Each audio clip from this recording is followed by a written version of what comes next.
3 days after seizing Majdanek, the Russians were approaching Warsaw. But here the Red Army paused. Stalin now stood ready to do what Hitler had done before: grab land, not in the name of Lebensraum, but of communism.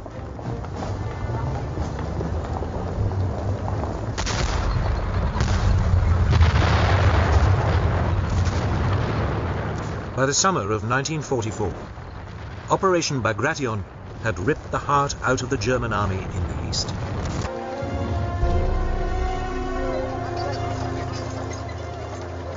The Red Army now paused and dug in along the river Vistula, south of Warsaw.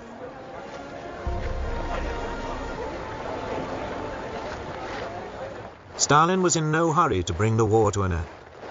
With Europe in turmoil, conditions were ideal for the spread of communism.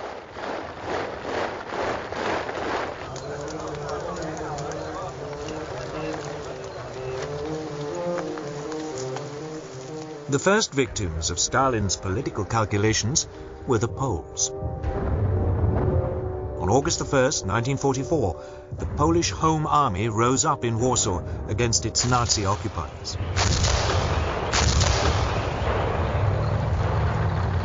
But it desperately needed help.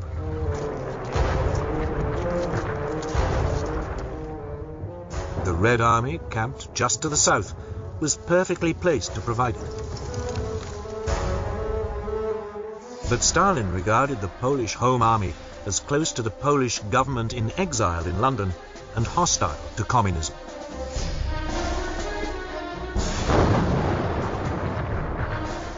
So he turned a blind eye to the plight of the Polish for terrible brutality. The Germans wouldn't finally be pushed out of Poland until the Russian army drove them out in January 1945.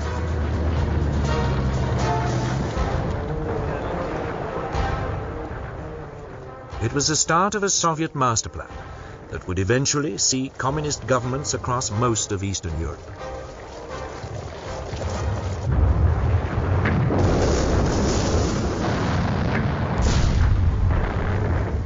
To the north, contingents of the Red Army continued to clear the Germans out of the Baltic states. These would later be incorporated into the Soviet Union.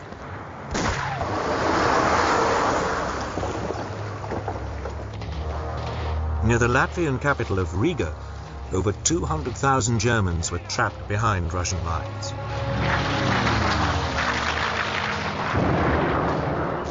But Hitler, still determined to hold on to his Lebensraum, refused to countenance a retreat.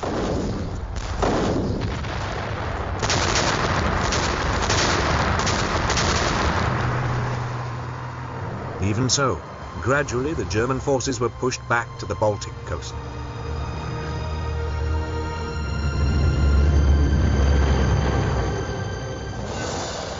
By mid-October 1944, the Germans had been squeezed onto the Courland Peninsula, west of Riga. They would remain marooned there for the rest of the war, when they eventually surrendered to Soviet forces.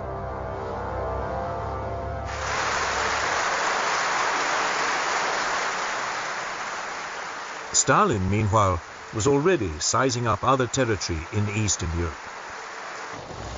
He could have moved directly west towards Germany. Instead, units of the Red Army moved south in a fast thrust down through the Balkans.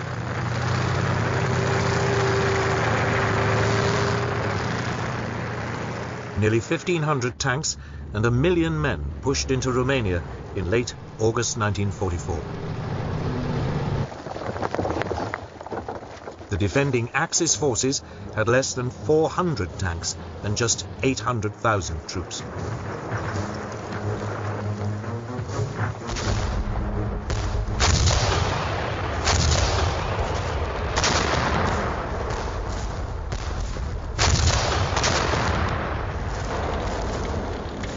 Pro-German Romanian troops gave way almost immediately all along the front.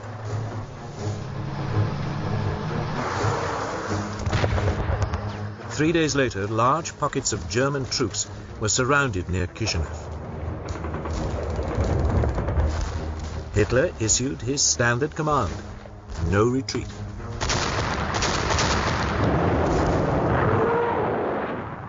For 9 days there was bitter fighting.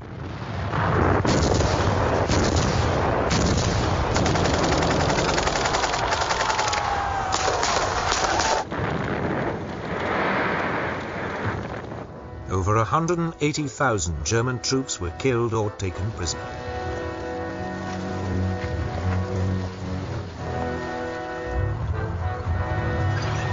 The remainder beat a belated retreat.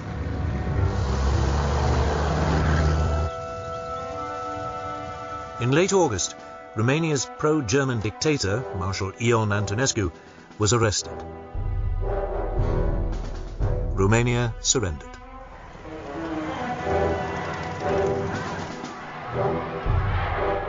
By the end of the month, the Red Army was in Bucharest and had occupied the strategically important Romanian oil fields. It meant Germany had lost its main supply of oil. 3 Soviet armies now moved south into Bulgaria.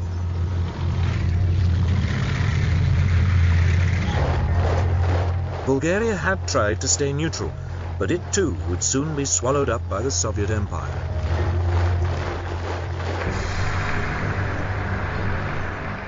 Meanwhile, the rest of the Russian forces now moved west towards Yugoslavia.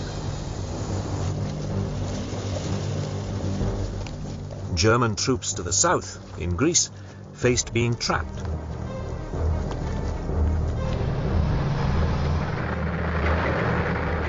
They began a hasty retreat up through Albania and southern Yugoslavia.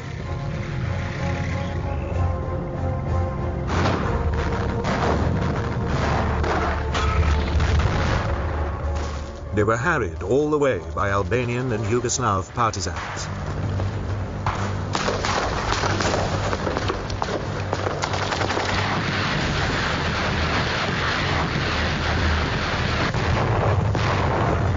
By mid-October 1944, the Red Army had reached the Yugoslav capital of Belgrade.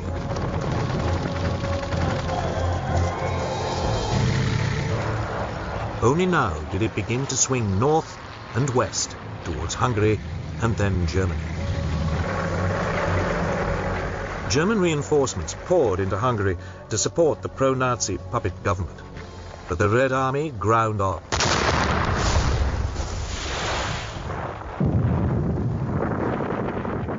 Eight weeks later, it laid siege to Budapest.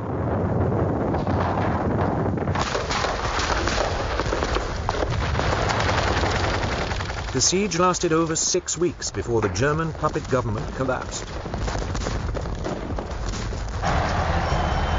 By the end of 1944, most of Eastern Europe lay in Stalin's grasp. His troops controlled the Baltic states and Poland, Romania and Bulgaria. Pro-Soviet forces ruled in Yugoslavia and Albania. Hungary and Czechoslovakia were in his sights. Stalin had successfully laid the foundations for the future Soviet bloc. He could now, at last, move on to Germany. But in the West, Allied forces were also approaching the German border. The race was on to be the first to take Berlin.